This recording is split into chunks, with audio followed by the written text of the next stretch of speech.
What do Taylor Swift, President Obama, Elon Musk, your boss, and Oprah all have in common? I'll tell you in a moment. Proverbs chapter 11, verse 7. Hopes placed in mortals die with them. All the promise of their power comes to nothing.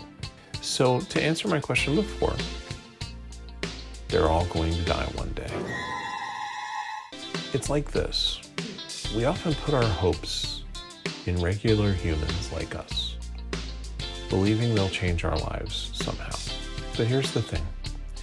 These folks are just like us. They're mortal. They pass away. When they do, all those big dreams we had with them in mind vanish too. We tend to think they can do something magical for us, but it just doesn't last. It's tough because we all want someone to help us out. But truth is, when they're gone, those hopes go with them. We gotta see people as special, not just tools for what we need. Instead, we ought to focus on things that stick around and don't fade away. People aren't just a means to get stuff done. They're important, lovable, and worth more than what they can do for us. But sometimes we start thinking they're the key to our happiness or success. Thing is, that's not how it works.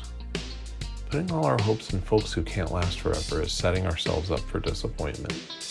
We hope our bosses, celebrities, or even big shots in politics will make everything okay. But when they're gone, so are those hopes. And God never meant for us to rely on people like that. He's the one we're meant to look up to because no person can measure up to that. Loving people, understanding their limits, and not expecting everything from them. That's the way. Focusing on things that are eternal, that are going to stick around. That's where it's at.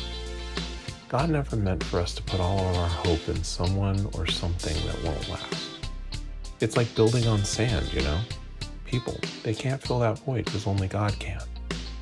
When we start expecting everything from regular folks, we end up disappointed every time. It's about loving others, cutting them some slack, and not expecting them to do what only God can do for us.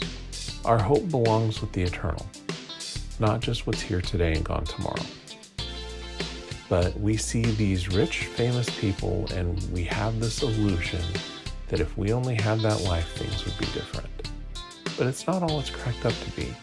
The glitz and glamour seem real cool, but it's not cut out for everyone. We get drawn in by the attention, the lifestyle, but it's not what we think it might be.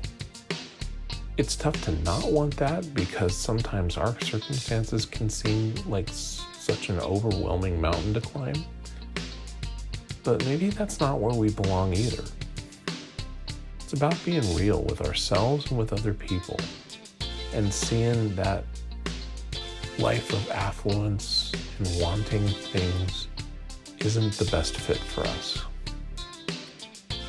And then sometimes we look to people to fill something missing inside of us. Like when I'm hungry, I grab a bite to eat without knowing why I'm hungry sometimes. And it's the same with people. We expect things from them without really understanding why. But the truth is, they can't satisfy that deeper need. Maybe what we're looking for isn't something they can give.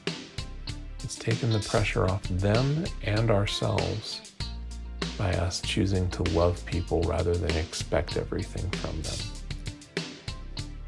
We've got to recognize the void and then ask the Lord to come and fill us so that we have resources to give to other people rather than take from them.